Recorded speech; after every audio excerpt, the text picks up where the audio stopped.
Olá, meus amigos, sejam todos bem-vindos à nossa sexta aula do nosso intensivo de emergências químicas. Meu nome é Henrique Preto e é um prazer estar aqui com vocês nesse sábado chuvoso, né? Aqui em Campinas está chovendo.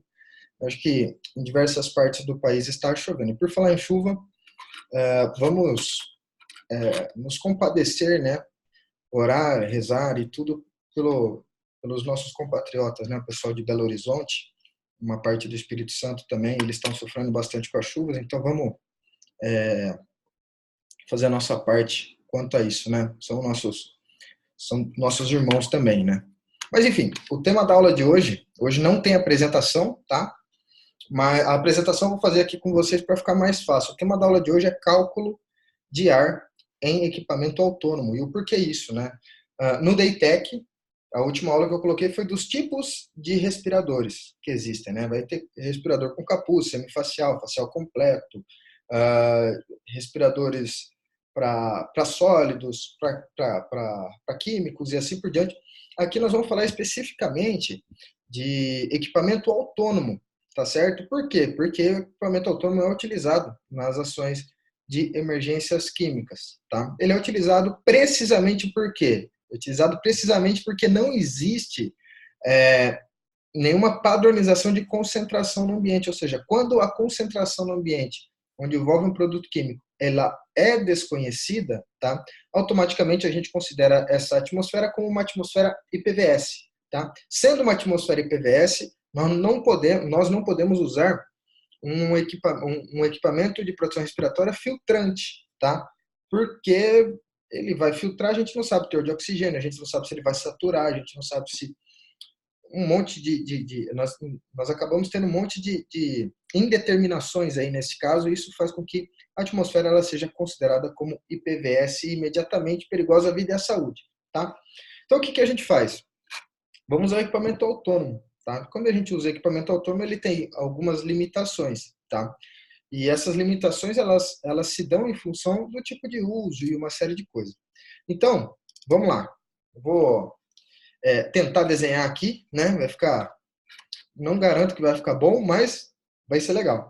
Então tá, vamos entender o seguinte, não tem nenhum recipiente aqui, mas vamos pensar, a primeira coisa que a gente tem que pensar para fazer o cálculo do volume de ar dentro de um cilindro, né? Do quanto de ar que nós temos dentro de um cilindro. A primeira coisa é o seu cilindro, né? O seu cilindro de ar, vou desenhar um cilindro aqui. Seu cilindro de ar, tá? Se você jogar água dentro desse cilindro e encher esse cilindro de água, né? Colocar água aqui tudo dentro do cilindro, né? Encher ele de água, você vai conseguir colocar uma determinada quantidade, um determinado volume de água, né? Em geral, os cilindros aí que se usa na emergência são cilindros de 8 litros, tá? Então, o volume hidráulico do cilindro é de 8 litros, perfeito?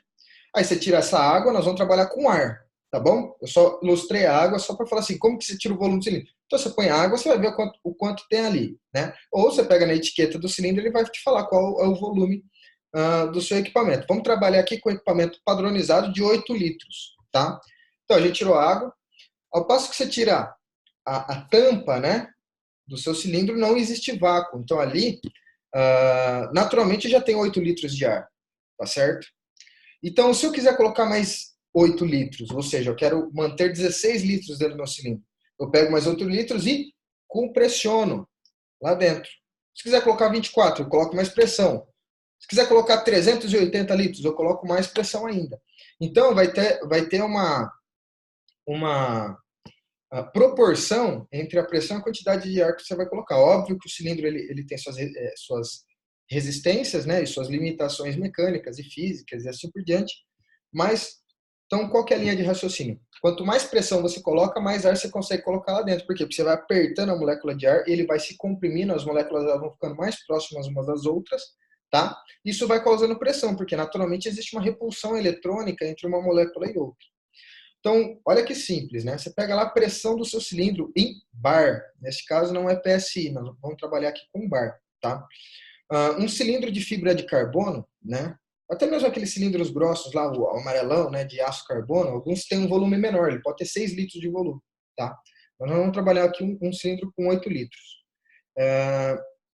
O que a gente faz? A gente multiplica esse 8, tá? A gente vai multiplicar ele pela pressão de trabalho do cilindro, né? A pressão de trabalho, então, são 300 bar. Tá certo? Nossa, tá horrível isso aqui, mas tá bom, tá valendo. São 300 bar, tá? Então, você vai fazer o cálculo, tá? Você vai chegar a 2.400 litros de ar dentro do cilindro. Olha que coisa maravilhosa e simples de se fazer. Chegamos a 2.400 litros de ar. Então, assim, quanto de ar cabe num cilindro? Vai depender da pressão que você colocou lá dentro dele, tá? Você vai colocando mais pressão, né? Vai aumentando a quantidade de ar. Ao passo que você vai usando, vai diminuindo a pressão, naturalmente vai diminuindo a quantidade de ar. Agora, olha que interessante que eu acabei de falar. Ao passo que você vai usando, tá? Usa-se, então, como referência, tá? Diversas referências, inclusive nacionais e internacionais, que um padrão de uso, um padrão de respiração normal, né? Usa-se como referência para isso. Em emergência, só que para isso tem que estar extremamente bem preparado, calmo e uma série de coisas. Mas já a gente discute esses detalhes aí. Então, existem referências aí que quando a gente vai fazer o cálculo do cilindro, a gente considera, né? A gente vai considerar que vamos respirar 40 litros de ar por minuto. Tá certo? Então, a gente vai respirar 40 litros de ar por minuto, tá? Então, vamos colocar as unidades aqui. Eu tenho 2.400 o quê? Litros de ar. Perfeito? Fechou? Aí, vamos considerar então que é o padrão, é o standard, que respiramos 40 litros de ar por minuto. Então, eu tenho 2.400, eu vou dividir, né? Eu passei esse traço aqui para mostrar que é uma divisão. Deixa eu apagar ali do lado, para não ficar atrapalhando aqui, né?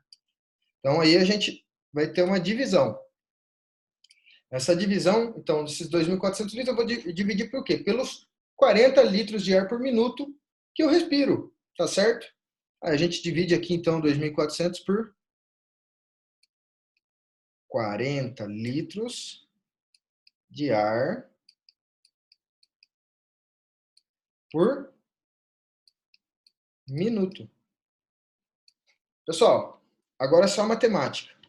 Deixa eu cortar um zero aqui. Cortar um zero aqui. Perfeito? Litro dividido por litro, eu posso cortar litro com litro, ar com ar. Sobra que unidade? Vai sobrar minutos, né? O que vai sobrar para mim aqui? Minutos, tá? 240 dividido por 4, 6 vezes 4, 24, certo? Então, eu teria aqui, nesse caso, se eu respirasse 40 litros de ar por minuto, tá? Na condição de um cilindro de 300 bar, contendo 8 litros de volume, eu chegaria a 60 minutos de uso do meu equipamento autônomo, considerando eu usar todo o meu equipamento. Perfeito? Mas olha que interessante. Vamos fazer algumas ponderações. Se você respirar mais, olha que interessante. É tudo matemática agora, tá? Se você respirar mais, eu trocar esses 40 litros de ar por minuto e respirar 80 litros de ar por minuto, então nós estamos falando de uma divisão, nós estamos falando de grandezas que são inversamente proporcionais. Então, se eu aumento a quantidade de litros de ar por minuto que eu estou respirando, o que vai acontecer? Vai diminuir o meu tempo. Então, se eu respirar 80 litros de ar por minuto, eu não teria mais 60 minutos, eu teria 30 minutos. Tá certo? Então, isso vai variar. Então, é importante, vocês que trabalham com as equipes de resposta à emergência, ter uma padronização, ter uma tabela de saber quais são os seus brigadistas, os seus bombeiros, ou o quanto você respira em litros de ar por minuto, tá? Em determinadas situações, uma situação de casa de fumaça, um incêndio estrutural, colocar uma roupa química, nível A ou nível B, tá certo? E assim a gente consegue definir essas caracterizações. Por exemplo, quanto tempo eu tenho de uso do cilindro. Agora, isso aqui é um tempo que nós estamos fazendo aqui, ó, no ar-condicionado. Vocês estão aí, provavelmente vocês vão assistir, não sei o que passa, Faustão. sábado à tarde, ele está com o celular na mão e está assistindo. Então, você está respirando bem pouco, tá? Aí, perante uma emergência, né? Perante uma emergência, você está nervoso, está cansado, tem que puxar a mangueira, tem que puxar a roupa química, está com cilindro nas costas, está um sol do cão, você está suando e um monte de coisa. É natural que você vai respirar mais. Até as pessoas mais bem preparadas vão respirar um pouco mais, vai ter uma taxa respiratória maior. Agora, se a taxa respiratória é maior, então o seu tempo final vai ser menor. Tá certo? Então, olha que coisa interessante. E só para fazer mais algumas ponderações aqui, antes da gente finalizar essa aula de cálculo de ar para equipamento autônomo, tá? Desses 60 minutos, tá certo? Se a gente for julgar aqui, ó. Vou fazer aqui duas padronizações. A gente pode usar um padrão NBR, tá? O padrão nacional. E dentro do nosso padrão nacional, o apito, o sinal de que o seu cilindro está entrando na reserva, né? Está naquela pressão mínima lá, que é para você sair do local de risco, um monte de coisa, tá? É de 1/4 da pressão total. Tá certo? E se a gente for pegar a NFPA,